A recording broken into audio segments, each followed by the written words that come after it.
for what happens in Al-Fasher. And so I'm going to say some things that I've never said publicly before here in a second. We got ground photos from El Geneina pretty early on in the killing that we had not made public.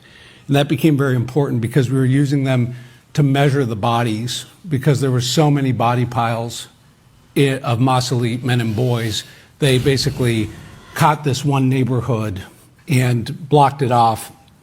And they raped the women and the girls, but the women and the girls would gather the bodies and put them in basically a mausoleum they created out of a schoolhouse.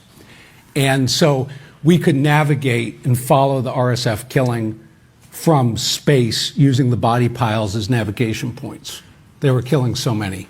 And so we got very good measurement that the average dead Masalit boy was 1.3 meters and dead Masalit man was 2 meters in 30 centimeter, very high resolution satellite imagery. And so we then detect through NASA sensors thermal plumes exploding to the north and a little bit to the south, but mostly the north-northwest. Surba, the village of Surba goes up. We watch that from space as they attack like hyenas. They come in on one side to lead the people in one direction, then they attack from the other direction very closely. And so what I'm saying is we assessed at that point for the U.S. government that the RSF was using the fighting in the capital to finish the Darfur genocide, beginning with the Masalit. And we sent a very important secret warning saying that Al-Fasher would likely be under attack by the end of the 2023-2024 dry season. So an important thing here, any Sudanese people in the house? Yeah, so you guys know that the fighting in Sudan is seasonal, and the weather patterns are essential to assessing and predicting what people are going to do. And so we sent a message to the U.S. government that, up to the National Security Council, National Intelligence Council, that Al-Fasher was going to be under attack probably at earliest November 23 into the beginning of 24. And we briefed the UN Security Council in private session in July 2023. So we were 2.5 years from the massacre in Al-Fasher that would happen on October 26 until now. And so we had 2.5 years of warning. And we could see from how they were moving the forces out of Geneina, they were attacking the critical SAF garrisons, but also the communities around Zelenji, Nyala, Kas, Armada, the Bulbul massacre. And so they were basically creating this net that the focus was Al-Fasher.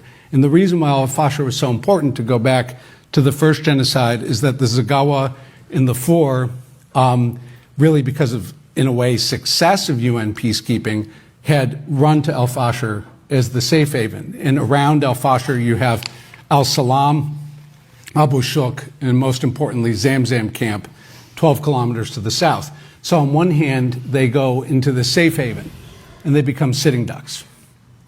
And so we could see by the time we get to the spring of 2024, so we sat the siege watching from space for 18 months. The siege lasted 18 months. I want to put this in perspective. Al-Fasher was under siege for 3.5 times Stalingrad, and 3/4 the siege of Leningrad during World War II. Gaza was under IPC-5 for I think a month to 2 months, correct me if I'm wrong. We were under IPC-5 in Al-Fasher, Integrated Phase Classification Level 5, highest level of famine, for 15 months. Okay, 15 months. And now that the massacre has happened and the city has fallen to the RSF, the aid workers that we talked to, and this is a good lead-in to my friend, that those who have arrived in Tawila, which Nick mentioned, which is the last safe haven out of Al-Fasher, those very few that have arrived have one of the highest rates of malnutrition we have ever recorded in my knowledge as a humanitarian. And who arrived out of the massacre? It was women and unaccompanied minor children. Why? Because they were killing the men and boys at a berm.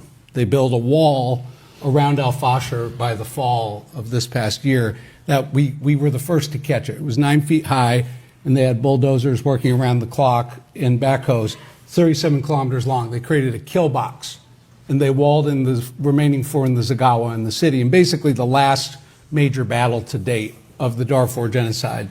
And when it fell, we could see the street filled overnight with 1.3 meter to 2 meter objects. And they were in C shape, J shape, or L shape. That's because when you shoot someone and you look at them from space when they get shot, they'll fall in the fetal position or on their knees. And so we saw trucks with 50 cal machine guns, and we would see half-meter red discoloration on the ground, and that was blood.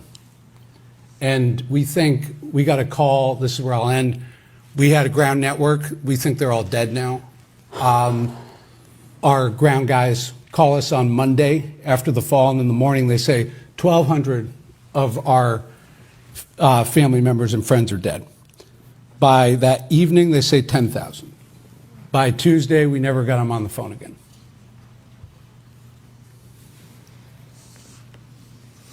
Thank you, Nathaniel. And I'm sorry for everyone who's lost